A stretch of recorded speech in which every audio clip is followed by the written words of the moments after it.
And we are live, folks. This is Justin and Donald Save America. I got Justin Haskins over here. As always, I am Donald Kendal.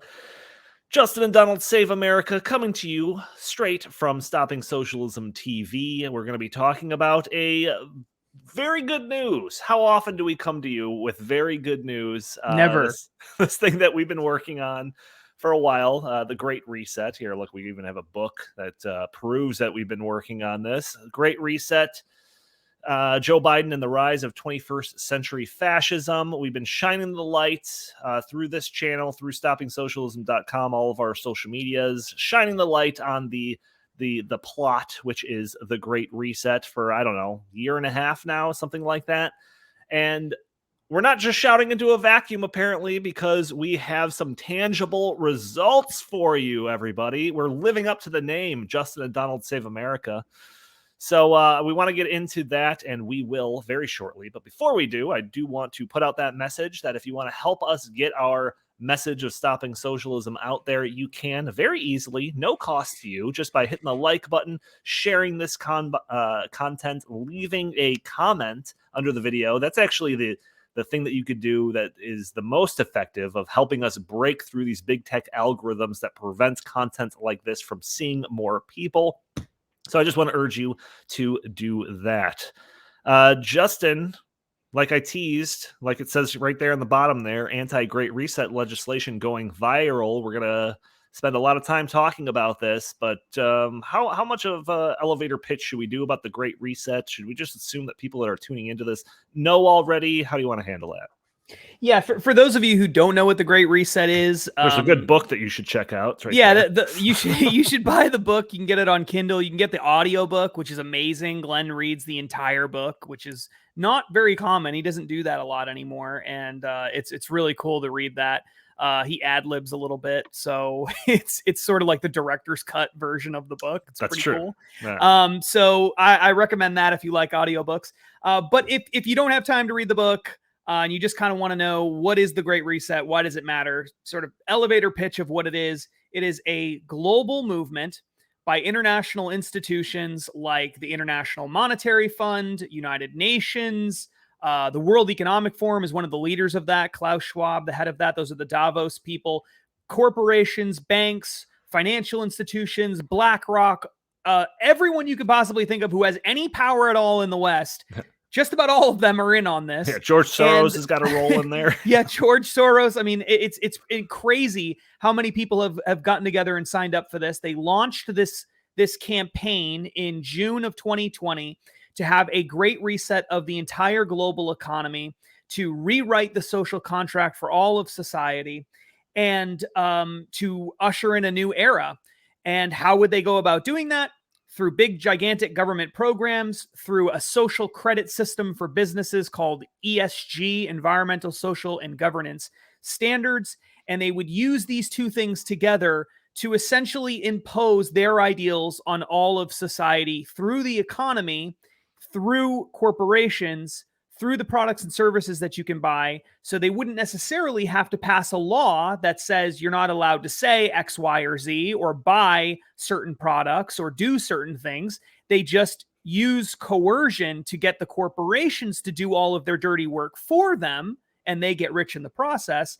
And then that way you don't have to worry about that pesky Constitution and Bill of Rights and European Declaration of Rights and all of that stuff. You can just silence people on social media because these corporations want to go along with it. You can just stop people from buying gasoline-powered cars because the banks say we're not going to give loans to companies that make them if they continue doing it, so on and so forth. If you're interested in learning more about it, we have a bunch of videos on the Stopping Socialism channel. We have a whole playlist that's just devoted to the Great Reset. You can spend hours and hours and hours doing more of listening to more of us talking about it. Also, Glenn Beck has done amazing things on the Great Reset. Tons of videos. If you just search Glenn Beck Great Reset on YouTube or Rumble or anything like that, you'll find some videos, I'm sure. Or buy the book, of course, The Great Reset. Joe Biden, out of all the elevator pitches that I've set you up for in videos like this, that might have been the most succinct and direct to the point. Know. I can tell you've been doing this for a year and a half now. So. I'm trying really hard. It's a really, really hard topic to talk about in any sort of a meaningful way.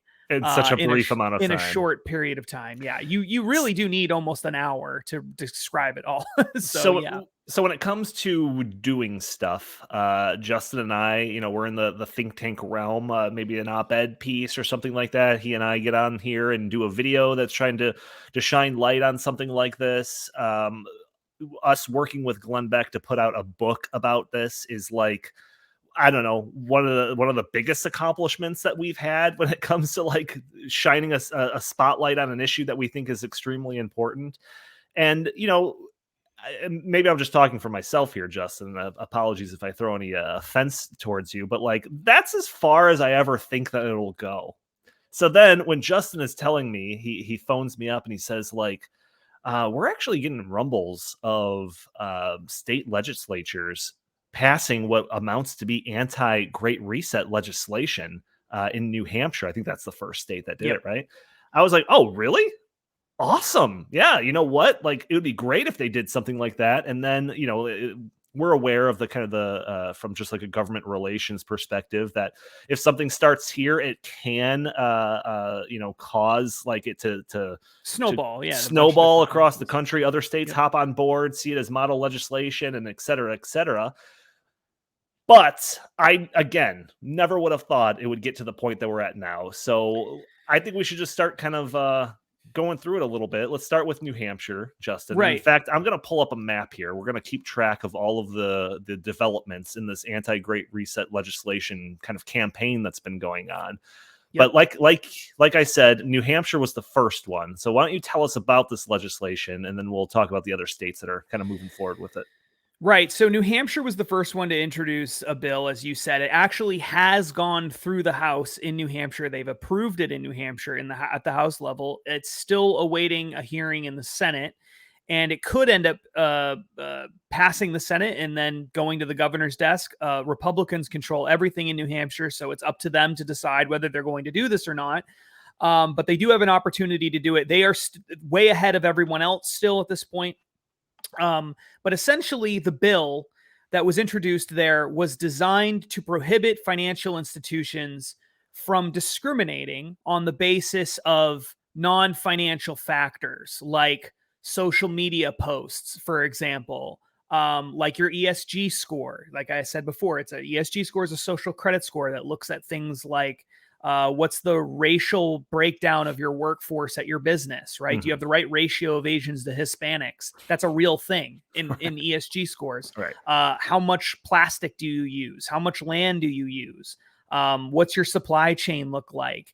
What's the gender composition of your board of directors? These are all things that are part of the social credit system. So what New Hampshire did is tried to pass a bill that said that you can't look at those things when making decisions as a financial institution. You can't use those factors to punish people. You can use it to offer advice for investing. That's fine. But you can't use it to say, hey, we're going to deny you a loan on the basis of, the racial composition of your workforce, or we're going to deny you a loan on the basis of you use too much plastic, or you drive gasoline powered cars, or on and on and on, right? Look at financial things, stick to finances. That's what you're supposed to be doing. Don't arbitrarily decide, oh, we don't like gun manufacturers, so we know it's legal to manufacture guns, and we know you haven't violated any laws, and maybe you're a gun manufacturer and you have lots of money and you're good to pay back a loan, but we're not going to give you a loan anyway because we don't like guns. Right. The idea here is fair access. That's the idea. We're going to treat everybody equally. We're not going to discriminate against anybody. And we're going to have financial institutions stick to finances. So that's what New Hampshire did. And they added in a bunch of things that were really designed to protect individuals, like social media posts, for example, your political affiliation. So they couldn't just say, well, you voted for Donald Trump, or you said something nice about Donald Trump, and now we're going to deny you a loan. Right.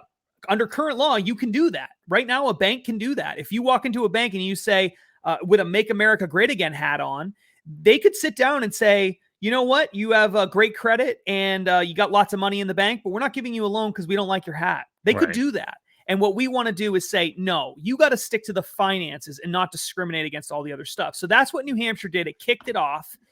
And a bunch of other states then started adopting the New Hampshire bill, and then legislators taking that bill, introducing their own version of it, slightly modifying it, And we learn from that process as time goes on what the best practices are, what things we need to tighten up, what things we need to take out, how we revise the legislation. It's not common for this sort of thing to happen, so it's been kind of tough. But it jumped from New Hampshire to a whole bunch of other states, and it happened really, really fast. This was not planned. And before we start marking off some of those states, I just want to reiterate that this is a direct salvo to this ESG system, which is the backbone of the Great Reset agenda. So if this thing takes off and we see a number of these states doing this, we could legitimately derail the Great Reset in America, which is a significant part of it.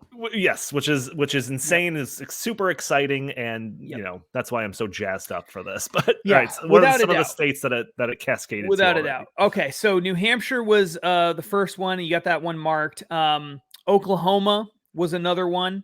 They're still looking at bills in Oklahoma right now. We're not exactly sure what's going to happen there. Utah has been working on something. They're another one. I think we're at the point with Utah where we believe that will be a next year thing, but they did officially introduce legislation, and so we'll put it on there. Idaho is working on that today. I just spoke to a bunch of lawmakers late last night, about a bill in Idaho that I'm really excited about. I hope that it works out there. Wyoming is one that introduced a bill, and it's the way Wyoming's legislature works is they don't deal with they alternate years, where some years they work only on the budget, and then the next year they do things that aren't budget related. So they go back and forth on that every other year. And this year was actually a budget year, so they had to get special permission that required, I think, 2/3 of the vote of the legislature, I think maybe in the Senate, just to introduce the bill. And they got that, and they managed to very quickly get a hearing. And then they realized kind of at the last minute that, we love the bill, but we probably need to work on it a little more and get it tightened up. And we're moving a little too fast. So let's do this next year under normal rules. So that's going to be one of those ones that happens, we think, next year.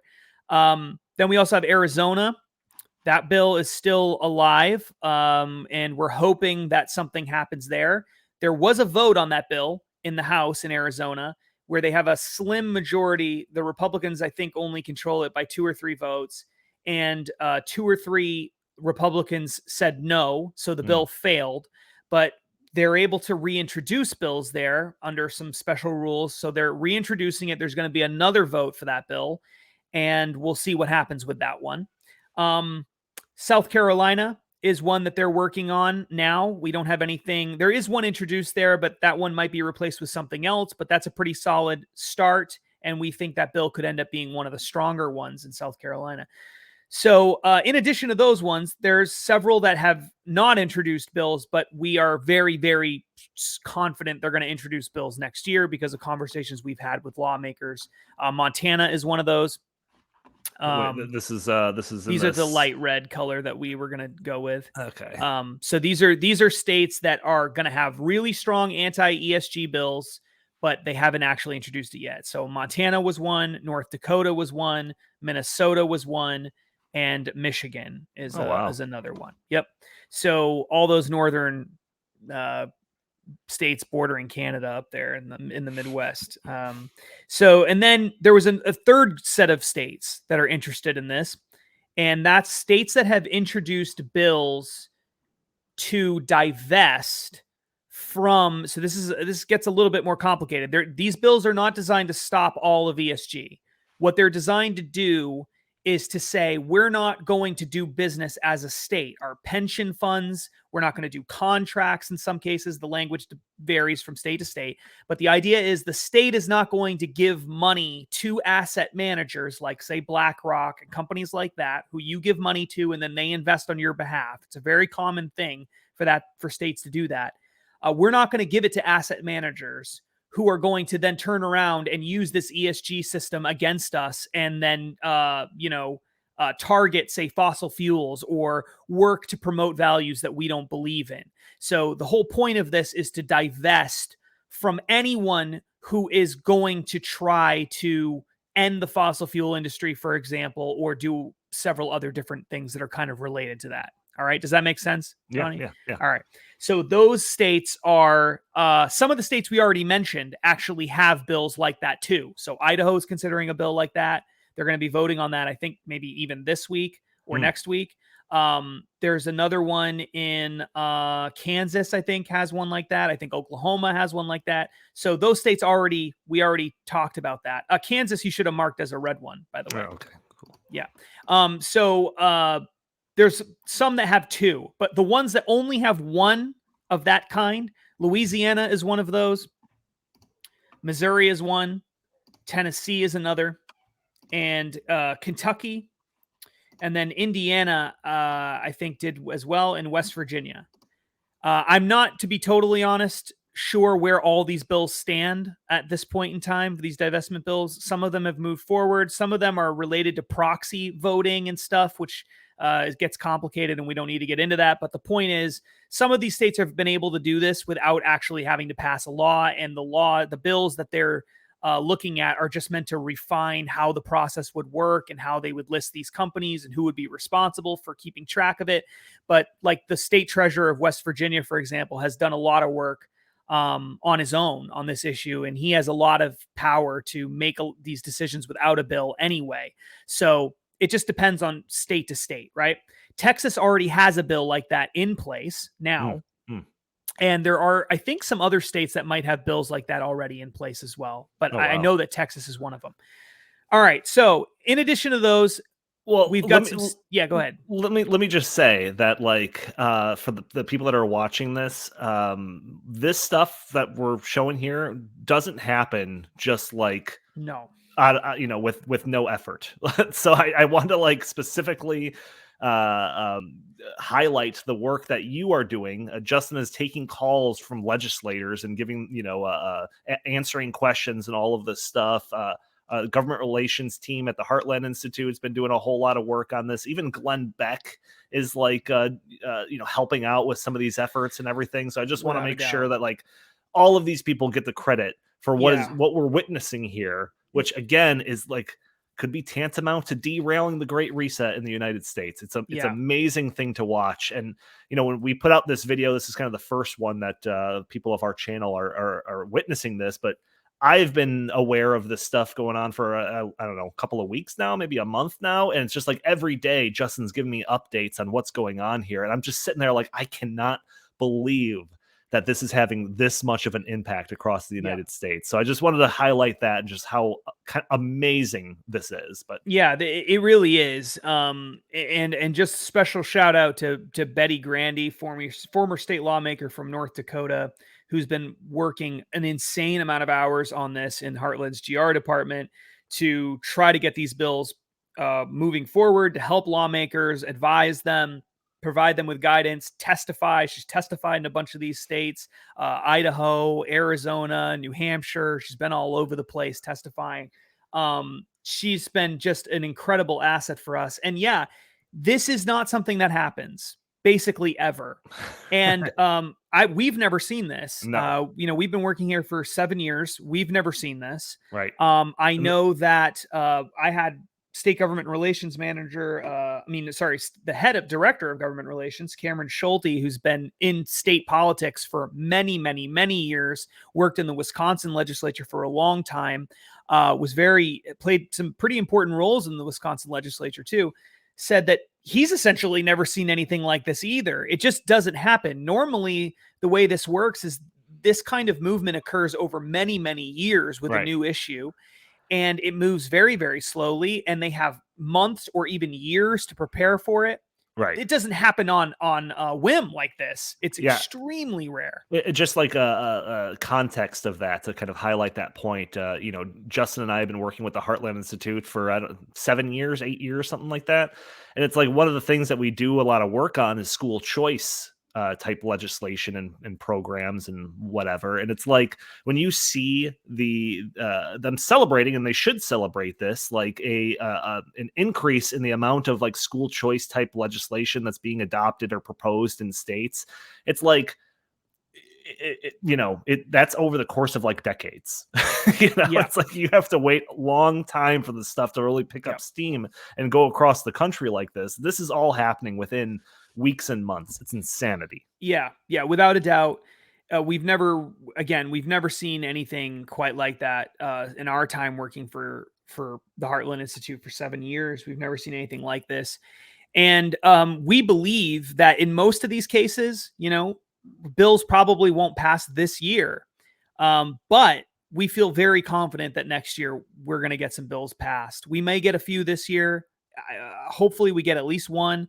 It's really tough to do this on short notice, but we think that next year we are perfectly positioned to help move this thing forward. So we're really, really excited about that. We think a lot of other states are going to join in that aren't even on this list. See, okay, I want to I have the color yellow selected for those as well, because congratulations to these states for taking the lead on this, but there are some other kind of bigger states that you would almost expect to be like the first step forward on this that we have kind of targeted for the future to make moves on this. So what are a couple of the states that are on our radar is like, this could be a prime spot to propose legislation like this? So the two big ones are Texas and Florida. Now, these are the ones that, they're the biggest conservative states in the country in terms of population. Texas is obviously one of the biggest ones in terms of land. Texas is a huge energy state. And Florida is incredibly important politically, especially with their governor there, Ron DeSantis, and they've been leading the charge in a whole bunch of sort of unique bills there for a while. Texas has also been doing a great job with that. So these are very important states within the conservative movement, within the Republican Party, and we believe that there is a great opportunity there with these two states. In Texas in particular, because we have a lot of allies there who are working on this issue. Glenn Beck, obviously, for those who listen to Glenn a lot, watch The Blaze, they know that Glenn is based in Dallas, lives in Texas, and he is one of the big driving forces behind this, really wants to make it happen. And so we think there's a good chance that Texas might go along with this. Now, Texas this year is one of these states that is not in session taking these kinds of bills. I don't even know if they have if they're in session at all. Right. So we have to wait next year to even know if this is something that's a possibility, but it's not like Texas has said, we don't care about this. They just haven't even had an opportunity to deal with it. Sure. So we're going to find out next year if they really are going to lead the charge. But if we can get Texas and or Florida to go along with this, it's going to create a cascading effect where we get a bunch of other states to sign up, because as Texas and Florida go, so go the other Republican states in a lot of cases. So very, very important for those two. Yeah, if those two go, especially Ron DeSantis, because I know that there's like speculation that he might be considering a presidential run or something like this. Like, if this could be like a part of his platform, almost. Correct. That could send this stuff into the stratosphere. Yeah. So taking that into account, if these states signal that they are going to do this, we could likely see a handful of other states follow suit. What are some of those? Yeah, right. And just real quick before we get to that, it's also important to remember that Florida is pretty much the home for Donald Trump now at this point in time as well. So Florida is very, very important. You have both Donald Trump and Ron DeSantis. Both of them are probably going to run for president. At least that's what a lot of people believe. So it's very important that we get something going there. Other states that we think are very likely to take this up, but we haven't really had a whole lot of communications with, are South Dakota. I don't see any reason why South Dakota wouldn't go along with this, or at least consider it very strongly. It's kind of hard to imagine. We've heard some rumblings in Arkansas, so that's one. Nothing official as far as I know, but there are some lawmakers there who are at least looking at the issue. And Mississippi and Alabama, you would think, considering how strong the Republican Party is there, they may not be interested so much in the energy aspect of it, although they might have some oil refineries and stuff like that off the coast. I don't know. I know that's a big thing in Louisiana. And so that might be something that those states have. I don't know much about their energy industries there. But I think for them, it's mostly about the social issues and some of the other things that would be involved with the Great Reset that don't necessarily have to do with energy. So those two for sure. And other than that, am I missing one? I think There might be one. No, I think that's it, right? I think we said six, right? That's 20. That's 24 states, including their hopefuls. So if everything goes swimmingly, we're talking about like half the country. We'll at Just least be about. doing something, right? Yeah, right. And that does not include, some of those states that are listed as blue. If you're watching the video on Rumble or YouTube, you'll see that some of those states like Louisiana, I mean, they could easily have a better ESG bill there. Sure. Missouri is another one that might do that. Tennessee is a very conservative state. Kentucky too, right? The West Virginia has every reason to do that. So there's a lot of potential to improve the bills, even in the states that have already introduced some kind of legislation. So yeah, I mean, look, I believe these things sometimes take a couple years. Sure. Sometimes they take 5 years, Right. and we're in it for the long haul. We're not going anywhere. We don't have anything else to do. So, I mean, I think we've got a chance at actually making this thing happen because of the reactions that we're getting. The huge pushback from bank lobbyists. Bank lobbyists are everywhere. They hate this. They're very unhappy with it. Right. And that tells you everything you need to know. Because if bank lobbyists weren't planning on using this stuff, why would they care? Why are they trying so hard to stop it? Right. Right. That's proof that they are planning on using this stuff. So, it's making an impact. And we're just getting started. So give us another couple of years of pushing for this. And I'm hoping that we'll be able to actually make this into law in some of these places. So, it's tremendous what's been going on. Yeah, no, absolutely. And surely we'll have updates as you subscribe to Stopping Socialism TV. We'll have updates as this continues. We'll probably actually focus in on like certain states. If we do get rumblings that like, Texas is considering this, we could probably do an entire video just dedicated to that or anything like that. Justin, did you, in your wildest expectations, think that we would even be considering looking at a map like this, outlining all the success that legislation would have, countering the thing that we've been focusing so much on, which is the Great Reset? Yeah, I really didn't. No. I mean, I just really, when we first started this, I mean, this was an idea that you and I had in May of 2020. Yeah. So literally we're getting close to 2 years ago. Yeah. And it was something no one was really talking about except for, maybe some fringe, but we had never heard of it. I mean, even amongst fringe people, we had never heard of it. We'd never heard of anything having to do with this. We didn't know anything about ESG scores. We didn't know anything about how the banking industry was colluding with these people to do this. This has been a plan, even though the marketing slogan, the Great Reset, started in June 2020. This plan has been in place for a long time, and it's been ramping up over a long period. Donald Trump, I think, really slowed things down a lot. And we just kind of stumbled into it because of that horrible marketing slogan of the Great Reset, pushing the reset button on the global economy. Right. Got our antennas up. Yeah. Klaus Schwab saying things like, we're going to rewrite the social contract. Klaus Schwab's the head of the Davos Group, World Economic Forum. And saying things like every industry will be transformed and every country must participate, including the United States and China. When you hear people like that, with those kinds of connections, with that kind of money, all working at the same time, saying the same slogans, using the same Build Back Better slogan in Canada and in the United Kingdom and in Germany and in America, all at the same time, when you have Joe Biden giving campaign speeches talking about the end of the era of shareholder capitalism and which is a very Great Reset type language, weird thing to say if you're on the campaign trail, all that stuff. When we were doing that, I think the best case scenario we thought at first was, wow, wouldn't this be a great book? Yep. That was our first thought, right?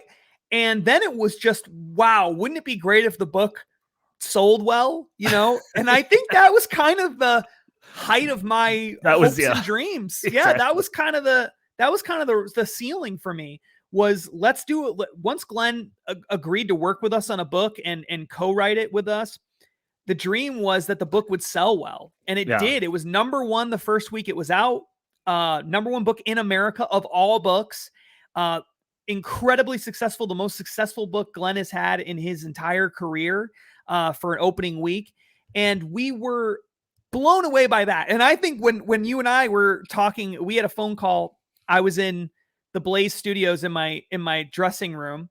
And I remember calling you on the phone and saying, I just got word that the book just came out. The book is number one, and they've sold out of every single copy that they printed on day one. Basically within 24 hours, every copy was gone. The only copies remaining were some stragglers in some bookstores across the country. And I thought that was it. I thought that was the greatest thing that ever could have happened with this, and that would kind of be the end of it. Right. And it wasn't at all. Yeah, and also a little bit more kind of insight into the process here. When, we're working on this book with Glenn Beck, there got to a point where we're like outlining the final chapter, and we're all saying to each other, like, what's the solution to this? Yeah. Like, the entirety of the book is like, this is this agenda that's been put in place for I don't know how many years, and it's like got the most powerful people backing it, and it's just like we're sitting over here trying to get people to even understand what the concept is, and like we can't even come up with a solution of how to fight against it. Now, of course, there's some good stuff in that final chapter of how we can push back against it on a local level, on an individual level, etc. But like, I wouldn't have dreamed that our state legislators across the country would have picked up this baton, realized how important it was, and ran with it at the speed at which they're doing it.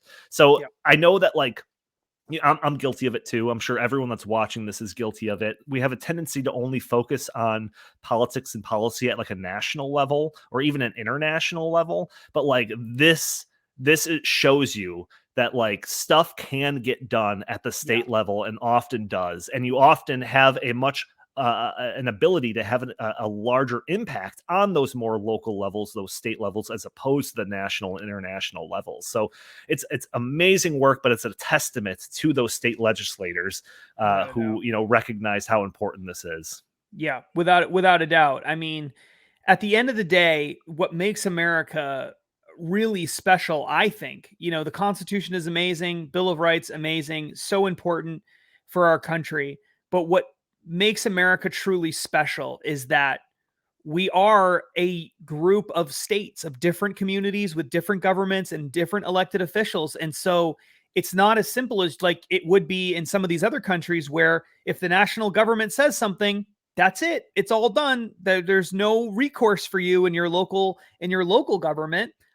In America, the states are given a lot of power to determine what their communities look like. They don't use it often enough. They should use it a lot more. Sure. And some really bad Supreme Court decisions over the years have eroded some of that. And there's a lot of things that have happened. It's not as good as it should be, but states do have the ability to stand up and say, you know what, if you want to do business in this state, you want to bank in this state, you want to invest in this state, you want to have insurance in this state, then you have to treat everybody fairly. Right. You have to make this about finances and not make this about you don't like the politics of the person who walked in the door. That's not a valid reason for denying someone a loan.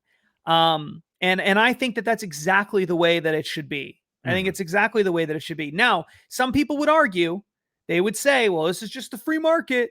We should let these banks discriminate. We should let financial institutions discriminate. We should let people's businesses be closed down because they voted for Donald Trump. That's the free market. That's what they would say. Sure. And to that, I would argue, as I have with state lawmakers all across the country, as I'm going to continue arguing with state lawmakers across the country, that corporations, big, gigantic corporations and banks and financial institutions, are not operating within a free market as it is right now. They only exist because of special legal protections, tax advantages, etc. They have no liability because of limited liability corporations. They get gigantic taxpayer-funded bailouts. They pay lower taxes than regular people do in many cases. They have different regulations. They're able to buy health insurance across state lines. They operate in a completely different universe. It's not a free market already. So the idea that we have to let them discriminate against people for all sorts of subjective reasons, whatever they want, and they can all collude together. They can all get together at meetings in Davos and say, we're going to deny loans to Republicans now. That's our new position because we don't like Republicans. We're going to make everyone a Democrat. The idea that that's somehow pro-free market is insane. Right. And if we lived in a world, especially considering our banking system and financial system depends on the Fed just printing the money and giving it to these banks at will, essentially, and they go out with trillions and trillions of dollars and decide how they're going to spend the money and who they're going to give it to and who they're not. Again, how is this fair? How is that a free market? It's not. So yeah, I would love to live in a libertarian utopia, sure, but we don't live in that utopia. And until we do, if we're going to have policies like the ones we have in place, then they need to all play by the same rules. They need to not discriminate against people on the basis of their ideological beliefs or other things like that, the kind of business they're in, etc. Those decisions should be left to elected officials, not to banks and corporations and central banks colluding with each other to decide how the world should operate. Right. Yeah. And I just want to put out one more kind of call that just the impact that the individual can have is so much larger when you're talking about this locally, this statewide, as opposed to a national scale, international scale. If you're trying to phone up Joe Biden and tell him that you don't like the Great Reset, you're probably going to get a busy signal. If you call up one of your state reps at the state level, you're more likely to get, your message across for that. So if you see yourself in one of these states, regardless of what the color is, just know that you could have a much larger impact than you might otherwise think you could have in the face of something as big as the Great Reset. Justin, is there any last words you want to say about any of this? No, I mean, I just want people there's so many people out there, millions and millions of people who have learned about the Great Reset and they have been terrified about it ever since they first heard about it. Rightfully so. And rightfully so. They've read the book that we put together with Glenn and they've been even more terrified, and rightfully so. But this should be provide a gigantic dose of optimism, because honestly, you and I many, many times said, we can't say this out loud, but we're screwed, right? Yeah. Oh yeah, we're screwed. there's no chance. I mean, we had many conversations where there's no way out of this. I mean, we have no faith. We just didn't have a lot of faith in governments to step up and do the right thing. And they proved us wrong. They are proving us wrong right now. So absolutely. Yeah, I'm very excited about this. And just one thing to add to that, the only way this is not going to happen over the next couple of years, based on the optimism we've seen so far, is if Republican lawmakers decide we're not going to vote in favor of these kinds of bills. Sure. It's Republicans in these states that have control. They can make the decisions. So don't just assume that because you live in a state that's got lots of Republicans that they're obviously going to do the right thing. Sometimes they don't do the right thing. So just keep that in mind when you're deciding what you want to do around election time and other things. Right. Keep that in mind. And don't just assume that Democrats will automatically be opposed to it. Sure. Not necessarily. That's there are true. a lot of reasonable Democrats at the state level who you can talk to and say, look, this is bad for everybody. This isn't a left versus right thing. It seems like that sometimes, but it's not. These elites who write these ESG scores, social credit systems, they could make these things the polar opposite and favor conservative causes next week if they wanted to. So this is a elites versus everybody else thing. Yes. Who should be making these decisions? Should it be elites in Davos and in New York City and in Washington, D.C. and places like that, Hollywood? Or should it be everybody else making decisions in their local communities and state communities to decide what sort of places they want to live in? That's what this fundamentally is all about. Yeah, and for like the listeners here, frequent listeners, you'll know that I don't often say this. Obviously, I'll encourage you to subscribe to our channel and to make sure to tune in regularly to check out all of our content and everything like that. But like now more than ever, like the Heartland Institute with all the government relations department that's helping all of this stuff along, like we need your support. So even just like going over there and subscribing to their stuff, the Heartland stuff, or, you know, if you got an extra couple of bucks or something you want to donate, like, we need to put as much pressure, like the iron is hot. All right, folks. And we need to strike as hard as possible. But that'll do it. That'll do it for this episode of Justin and Donald Save America. Like I said, looks like we're starting to live up to the name here, which is start off as a joke, but maybe it'll be reality. Yeah. If you like our show, make sure to subscribe, hit that like button, share this content, leave a comment, let us know what state you're in and what you're doing to kind of help the cause, anything like that. This is a pivotal. This could be a very pivotal moment in American history here, and don't sit back and think that it's going to take care of itself, folks. But that'll do it for us, and we will talk to you all next time.